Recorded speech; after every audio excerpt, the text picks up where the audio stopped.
ज्या शेतकऱ्यांची निवड बियाणे अनुदान 2026साठी झाली आहे, अशा शेतकऱ्यांना मॅसेज थ्रू त्यांना सूचना देण्यात आलेल्या आहे। ही सूचना नेमकी काय आहे ते आता आपण पुढे पाहणार आहोत। या मॅसेजमध्ये शेतकऱ्यांचं नाव आहे, शेतकऱ्यांची फार्मर आय डी आहे। आता पुढे काय आहे ते आता आपण पाहणार आहोत। आपली सोयाबीन या घटकासाठी निवड झाली आहे। सदर घटकाचा लाभ घेण्यासाठी आपण तालुका कृषी अधिकारी कार्यालयाशी संपर्क साधावा। आजपासून 5 दिवसाच्या आत बियाणे या घटकाचा लाभ घ्यावा, अन्यथा आपली निवड रद्द होईल। जेव्हापासून तुम्हाला हा मेसेज आलेला आहे तेव्हापासून 5 दिवसाच्या आत तुम्हाला कृषी जे अधिकारी आहेत त्यांच्याशी संपर्क साधायचा आहे, नाही तुमची निवड जी आहे ती रद्द होणार आहे। आपण एकदाच बियाणे उचल करावयाचे आहे। अधिक वेळा बियाणे उचल केल्यास केलेल्या पूर्ण बियाण्याची किंमत वसूल पात्र आहे।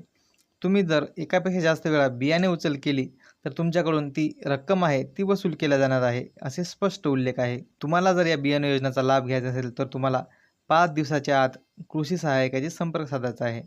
आणि हा व्हिडिओ तुमच्या मित्रांना लगेच शेअर करा आणि चॅनलवर जर तुम्ही नवीन असाल चॅनलला लगेच फॉलो करा।